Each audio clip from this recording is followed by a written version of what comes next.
The Super Bowl is done. That means it is officially draft season, and the 2025 NFL Draft is going to be here before we know it.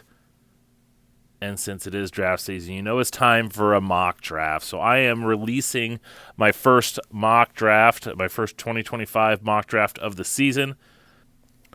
As always, I always like to do my mock drafts, these videos using NFL Mock Draft Databases Simulator. If you have not gone to this website, you definitely need to. A lot of resources. They put a lot of effort into it, and it's a site that I'm on practically daily. So not only do you get the simulator, but you also get a running database of all the mock drafts that are out there, consensus mock drafts, consensus big boards. It is a hidden gem if you don't know about it.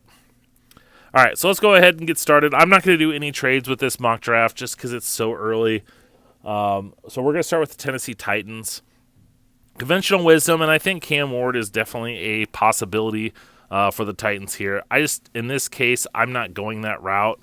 I'm going to have them taking Abdul Carter, the defensive end from Penn State. Sure, the general manager, Mike Borgazzi, said that they're not going to pass up generational talent at number one to take a quarterback. I didn't take those comments to meaning that he views Travis Hunter or Abdul Carter as a generational talent. I just don't think they're going to take a quarterback. I don't think they're sold on their head coach. They got a new general manager. I don't think this quarterback class is that great, and I just think they believe the same thing, and they're going to say, hey, we're just going to take the best player. We'll worry about quarterback next year. We'll get by with Will Levis. We'll get by with free agent, whoever it may be. And so that's why I haven't taken Abdul Carter. Cleveland picking number 2. I have him taking Travis Hunter, cornerback, wide receiver from Colorado. I think Hunter's going to be a cornerback in the NFL. I think that's his best position of the two. And then they're going to find ways to get him in on offense. Cleveland should take a quarterback. I don't think they're going to because the albatross that is Deshaun Watson's contract and the crap that they put themselves into when they signed him to that guaranteed contract. They should take a quarterback because they don't have anything, but they don't. That does leave the New York Giants with the chance at the first quarterback, and I think that's what they do here, taking Cam Ward. I have a very similar grade from Cam Ward to Shedeur Sanders. I just think Ward's a better quarterback. He's got better physical tools. Decision-making's not the greatest, but if he can kind of do better at that, I think he can be a quality starter in this league.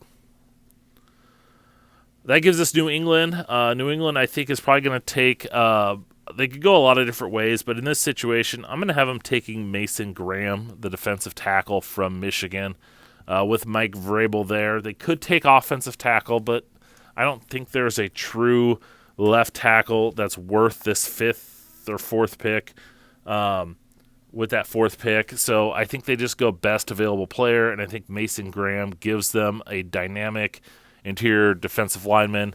We saw what Vrabel was able to do in Tennessee with just Jeffrey Simmons. So, maybe he's looking to strike lightning in a bottle twice.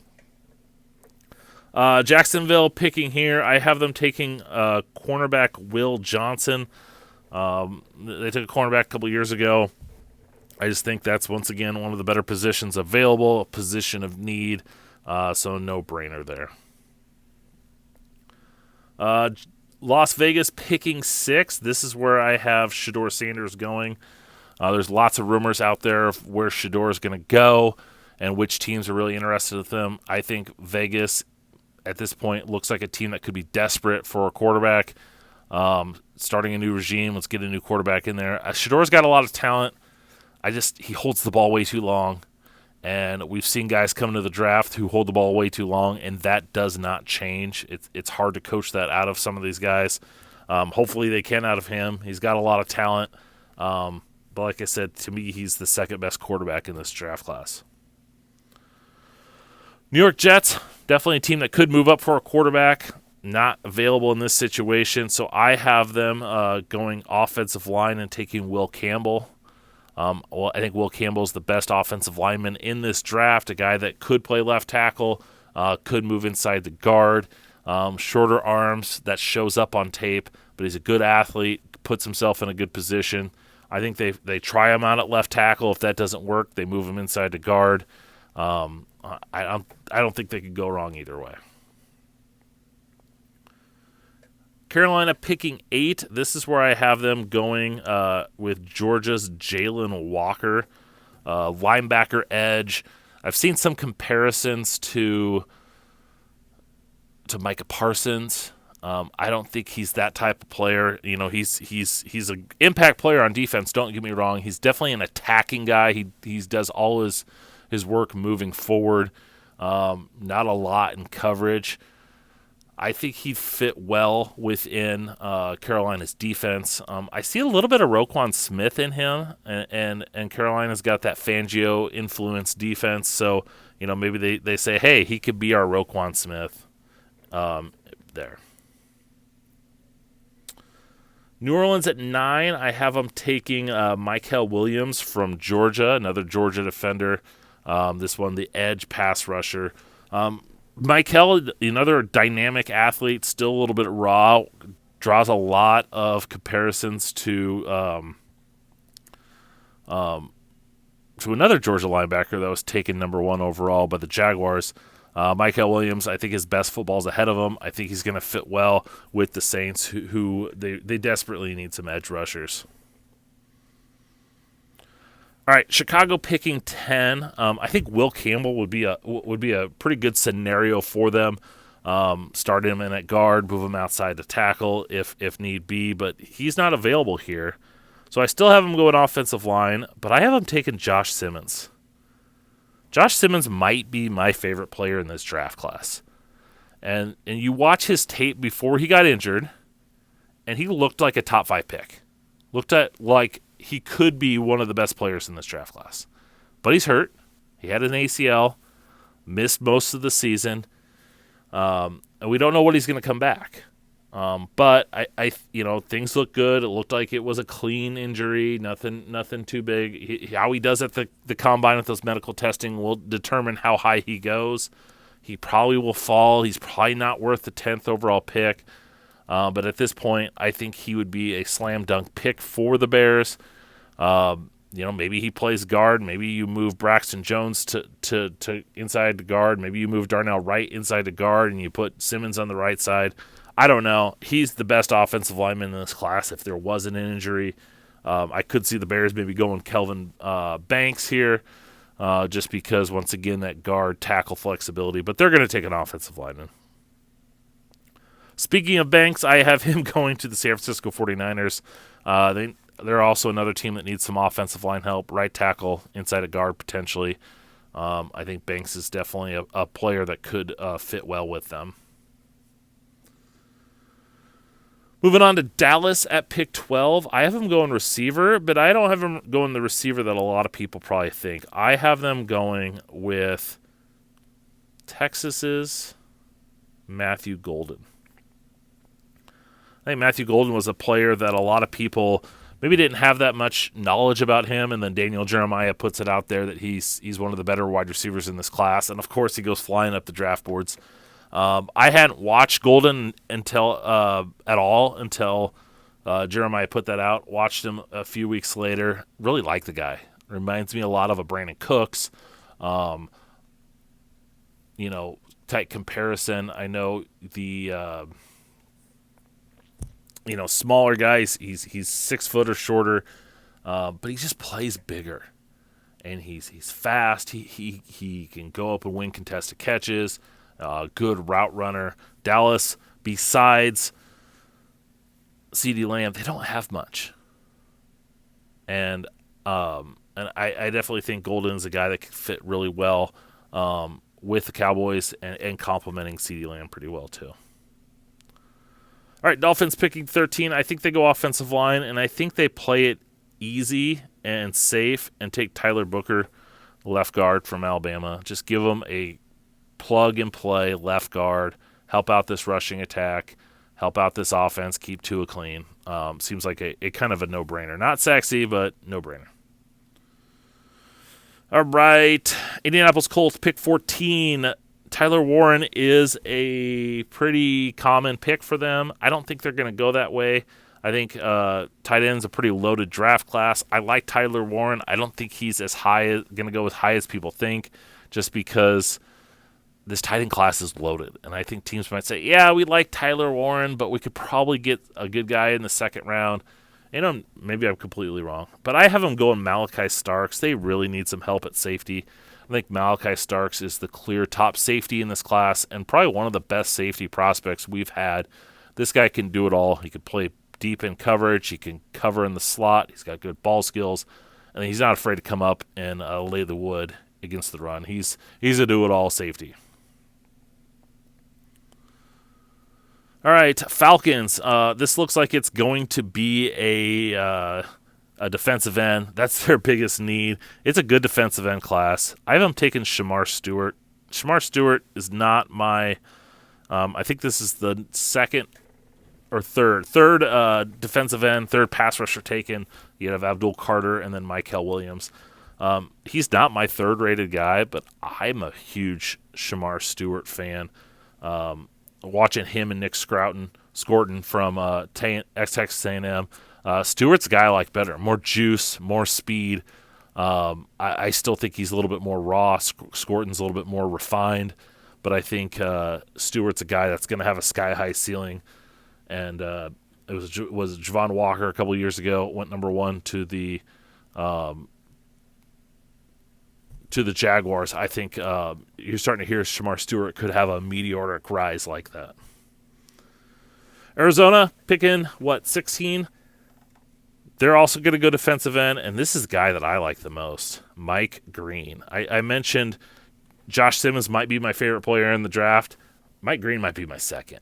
I turned on his Ohio State film, and he blew him away. He was dominant. He might have been the best player on the field.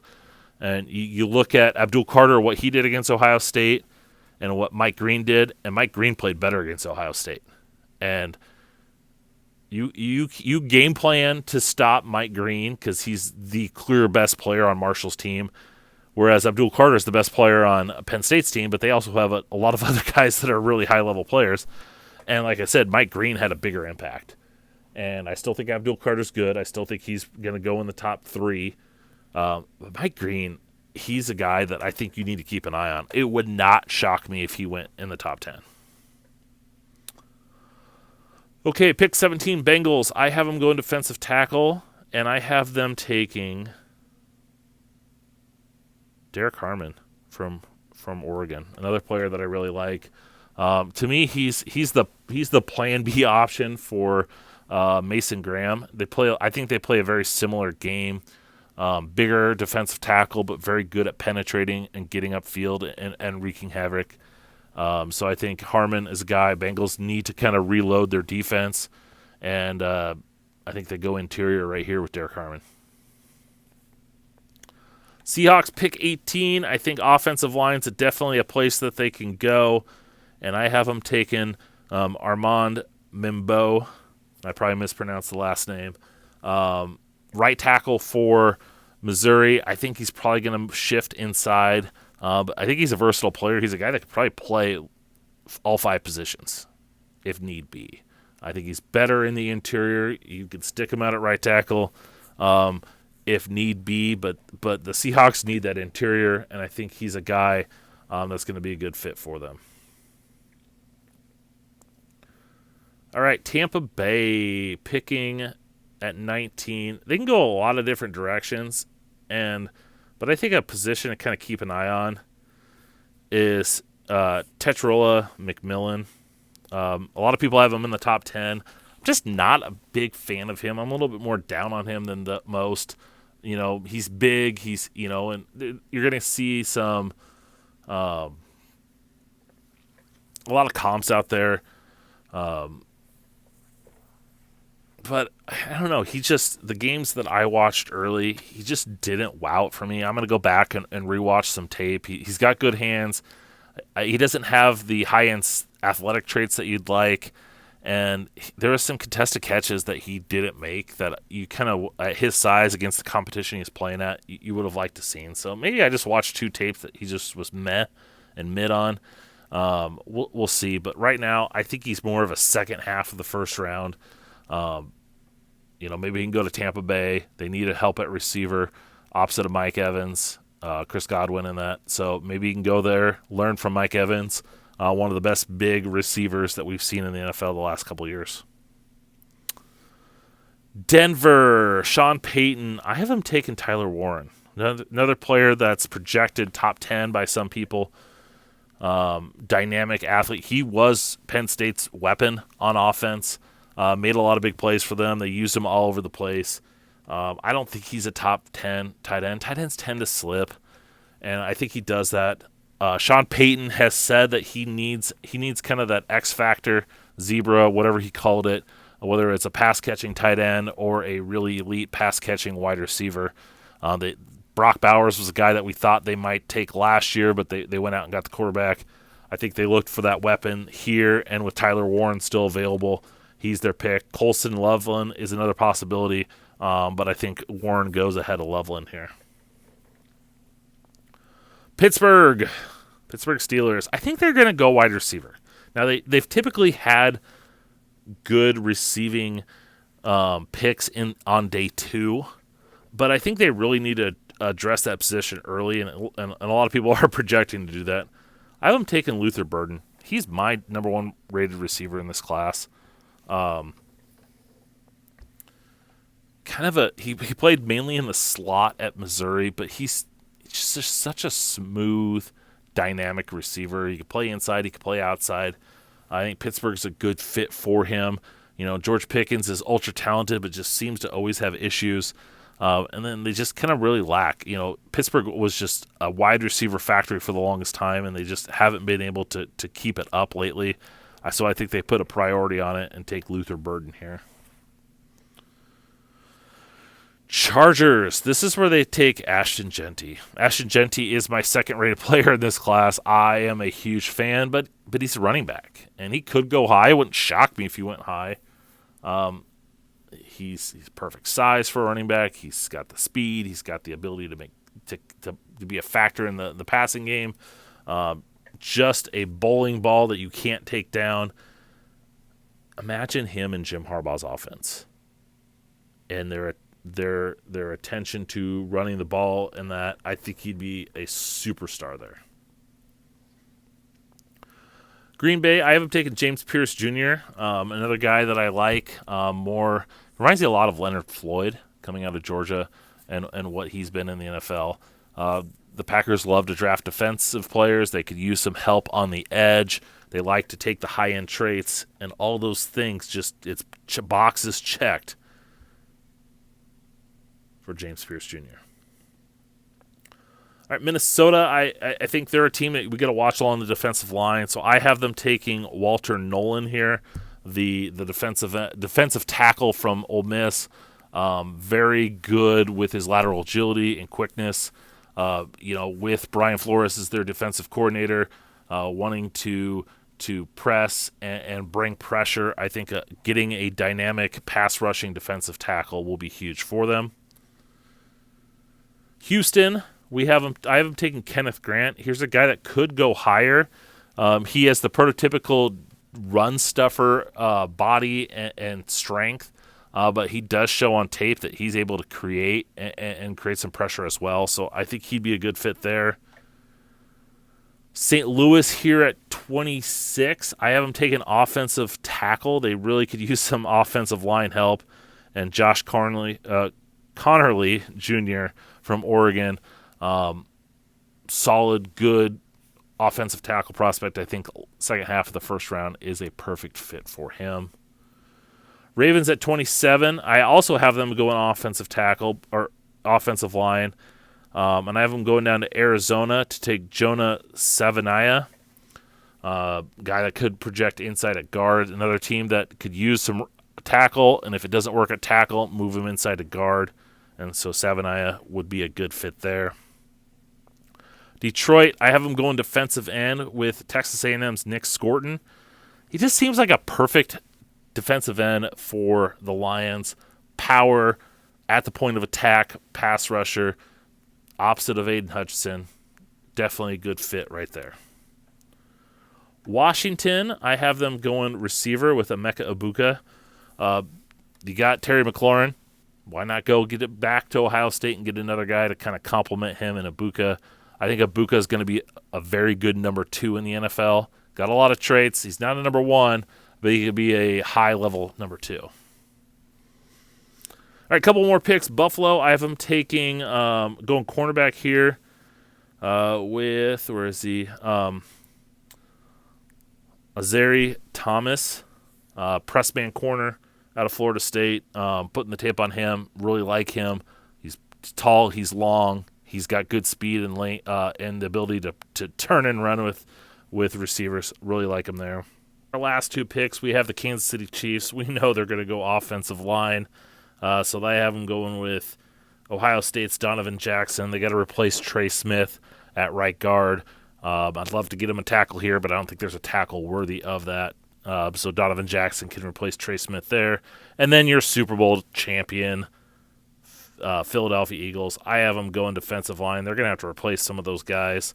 They're going to get some huge contracts. And I have them going with Ohio State's JTT. Big fan of his. Quick. Can win at the point of attack. All right, that's going to go ahead and wrap it up for this mock draft. Hopefully you liked it. If you didn't, let me know what you didn't like. If you liked it, let me know what you liked. But either way, thanks for watching. If you like these videos and you want more of them, make sure that you subscribe to the channel, hit the bell for the notifications, and then make sure you're following me on out there in social media, draft_Brian. Thanks for watching. Hope you enjoyed. Till next time.